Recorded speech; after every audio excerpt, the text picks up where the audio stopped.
For some reason, the last couple seminars, I haven't had any death threats.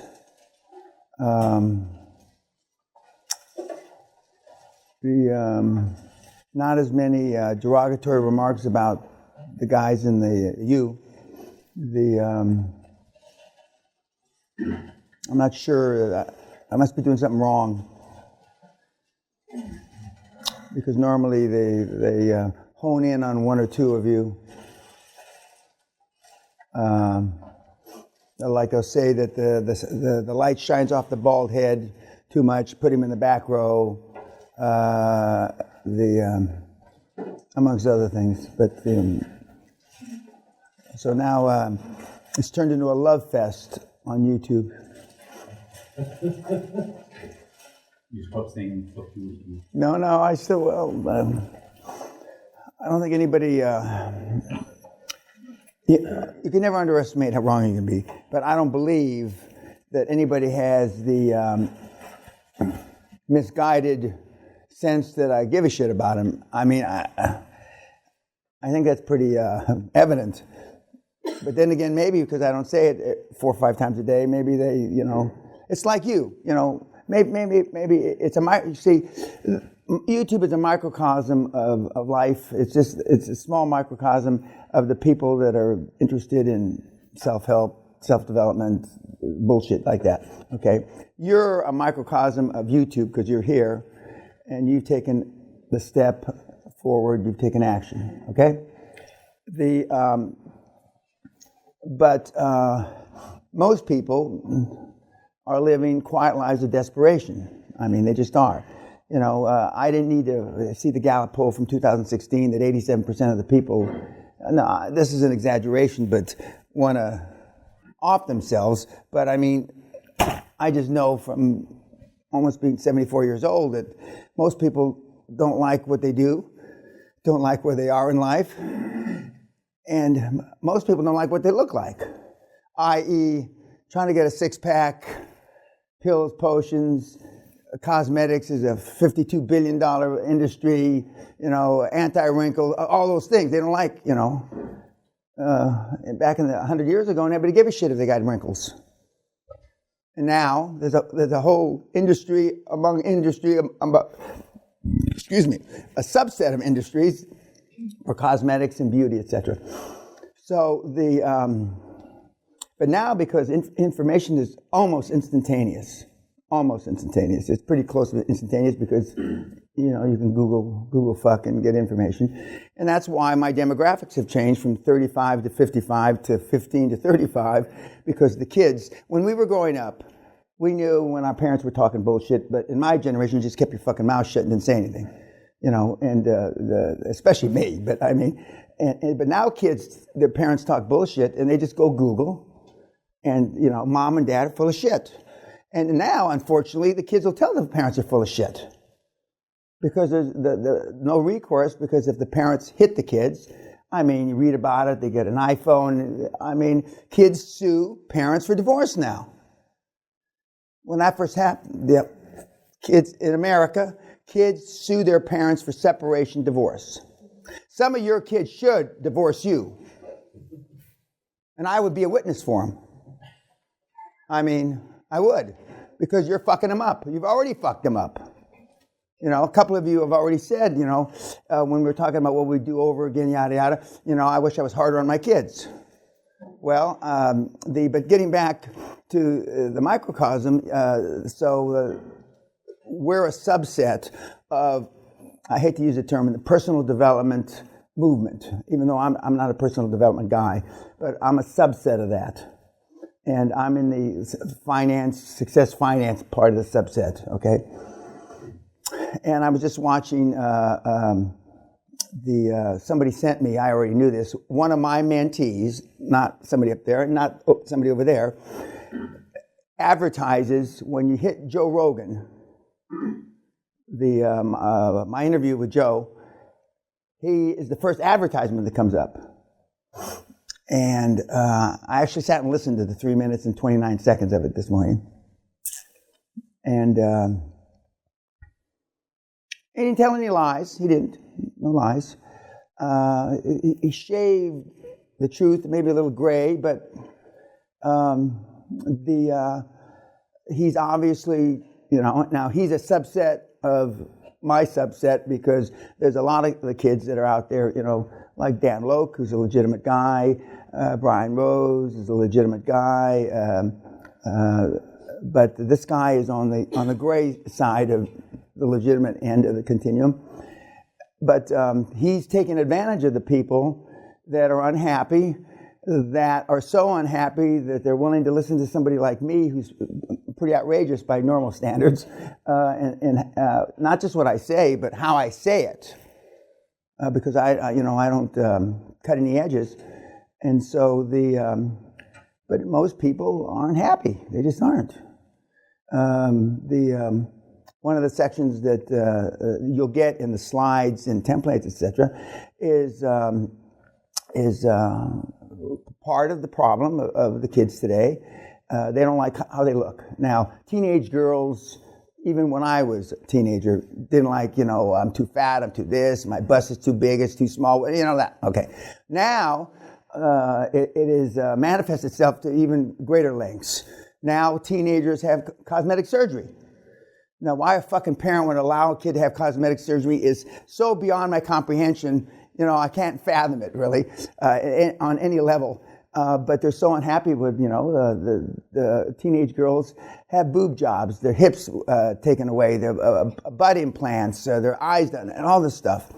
As a teenager, and the cosmetic surgeon should tell them, because we've had cosmetic surgeons, plastic surgeons come through this program, should tell them, well, your face is going to change as you get older, and your hips are going to get wider, and this and that and the other thing. But so whatever I'm doing to you now at 14, 15, 16 will most probably change by the time you're 20, 25. So we don't like how we look. And and that manifests itself in lack of self-esteem, lack of self-worth, self-confidence, all those things, okay? And when I was a kid, my mom, one of the only bits of advice she ever gave me, before you get serious about a girl, look at the girl's mother, because that's what she's going to look like. And if the mother looks like the front end of a Volkswagen or the back end of a Volkswagen or any part of a Volkswagen, that's most probably what the gal's going to look like. And that was damn good advice. I mean, and again, when Sally and I went to my 50th anniversary a few years ago for high school anniversary, and I looked at the girls, and I had known their mothers 50 years prior, and by God, they're pretty close, that they look like them. And so, but back to YouTube, now the following, I guess, after 25 years, although it keeps growing and growing and growing, is people realize what I'm about and that I'm not here to be your friend, and if you want a friend, buy a dog. And I've been saying that since for almost 50 years. If you want a friend, buy a dog. Okay, dogs are better friends than humans. You don't have to buy flowers. You don't have, And the Lola, we have the rescue great name. And when we first got her a few months ago, Sally'd give me a hug, and she'd try to get in between us because the couple that had him before, the guy apparently used to rough up the girl. And so whenever Sally'd give me a hug, and so now, even now, Lola would be kind of half asleep, and she'd see Sally give you a hug before I came out, and Lola jumped up front and got her nose in between us and looking up to make sure nothing was going to happen. But the kids today don't like where they are, and it's easy to get information now, and it's easy to ascertain that your parents are giving you crap. I don't like the way the kids react to their parents about the crap. It is crap. But I was raised, to be seen and not heard. And of course, that's where I am now. And my whole generation was pretty much that way, seen and not heard. Last night you saw my good friend Bolletary, Love Means Zero, I think. And I've talked to Coach, and he's arguably the best tennis coach that ever was. And when you talk to him, he lets you know quickly within about the first 15, 20 seconds that he is the best that there ever was. 187 champions or whatever it is. What's the takeaway about Coach? Yeah. I love the one I'm with. Amen to that. I live by that. As a young man, especially, I love the one I'm with. What else about, other than the title, Love Means Zero? Yes, ma'am. That he didn't teach tennis. He was a life coach that used tennis as communication to get to the kids. Yeah. He is allegedly the least qualified coach of greatness in tennis that there ever was, because he never played tennis. He didn't really know the fundamentals. After 40 years, he learned some fundamentals. Yeah, I mean, he was, yes, sir. He demanded super high performance results from all his players, and as soon as they couldn't do that, as soon as they started falling short, he just kicked them to the curb and moved on to the next one. I had the pleasure of meeting Ben Hogan many years ago at Shady Oaks Country Club in Fort Worth, Texas. And Ben Hogan, one of the great golfers, and he used to drink 2-3 martinis at lunch. And so I had lunch with him, and I was into the 2-3 martinis back in those days. And so he was going to give a golf lesson to a up-and-coming lady pro golfer there on the driving range. And he said, "Do you want to come along with me?" I said, "Sure." So we walked up there. He had a martini in his hand. I had a martini in his hand, and he gave it to one of the caddies. And he saw this woman, really a super athlete woman, had already won on the ladies golf tour, and she took a couple practice swings, and he looked at me and he goes like this. Practice swings. He didn't hit a fucking ball yet. Then she hit 3 or 4 golf balls, and he took the martini from the caddy and said, "Sweetheart, I'd get another profession." And we walked back to the clubhouse. And she had already won on the tour. But if you weren't going to be the greatest like he wasn't interested in coaching you. And in the privilege that I've had to be around some of the great coaches like that were exactly the same. What else about it? He focuses on the few, not the many. Correct. He would focus on the ones that were actually good and that he could make something out of. Correct. Because his facility was always full, but he only stuck with certain. Correct. And a lot of the same messages. Success leaves clues. Whether you're a tennis coach or you're a financial coach like I am, they focus on the few. They want to deal and spend time with only the best. And I think he was married 6 or 7 times, maybe 8 times. And I think somewhere in that interview or another interview, he couldn't remember all his wives. Yeah, which speaks volumes, actually. Anything else? Yes? He said that if you look back at my career, I didn't think about anything, I would just react. Just the opposite of the people that sit in this room, for most. All the greats so far are 1,000% the same. They take action and they think about the consequences later.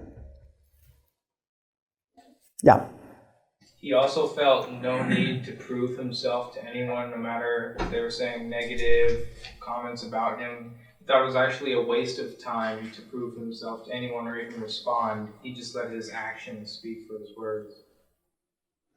Well, you think about, as I've already said ad nauseum, you think about what other people think, say about you, etc. But we really haven't dwelled on, because it's a waste of time, how much time you waste worrying. And of course you worry because you have thin skin. Adenauer, the former mayor of Berlin, said that thick skin was a gift from God. Thick skin. He was a politician, a very successful politician. And Sally calls me rhino skin because it takes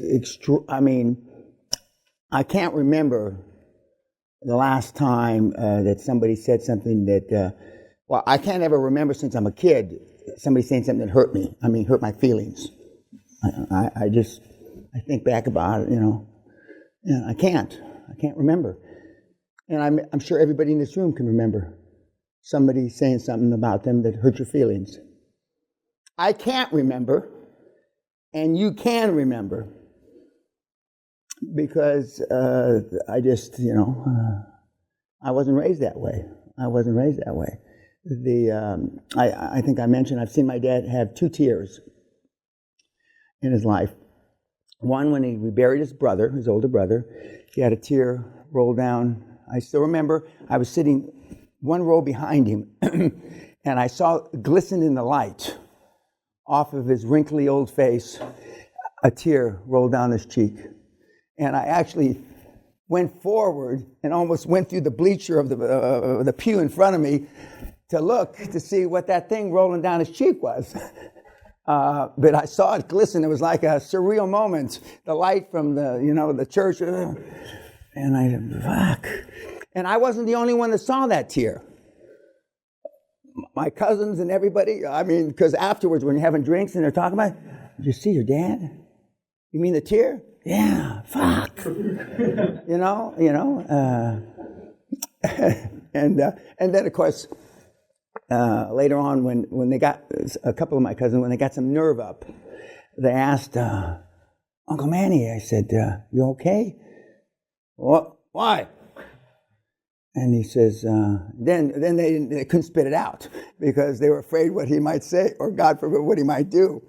And then when we buried his sister, his favorite sister, he had another tear. This cheek, though, I don't know. Maybe that tear duct was all dried out now because it had drained one. So, but that tear, I think I was the only one that noticed. And anything else about Coach? Yes. He says, baby, if you don't do wrong, you'll never reach the top of the mountain. There's an adage or a saying you hear, fail fast, fall forward. Everybody says that, but nobody wants to do it. It's one of the proverbs of Silicon Valley. Fail fast. But, the kids hang on to their projects like forever. Because down deep inside, they still have the stigma, even though, because they've been raised. Anything else about, yes? This isn't about the coach, but about the player Becker. When he was fighting Andres, even though Andres was a better technical player than he was and should have beaten him, because he used his mindset to make Andres uncomfortable, he was able to win despite the lack of technical. Well, that's a good point, and it's a great teaching point. You're going to make these people uncomfortable. Now, you have been taught to make people comfortable. You've been taught, for the most part, to be a pleaser. If you do that, you're going to take a long time building a dream team. You're going to take a long time getting professionals, and you're going to take even longer to get a goddamn deal under your belt. You put them on your back heel, as they say in Britain. You make them uncomfortable. The first financial presentations and interviews that you're making, it's not unusual for them to sweat. Beads of sweat will come off their foreheads, the bankers. Put that in your pipe and smoke it, YouTube.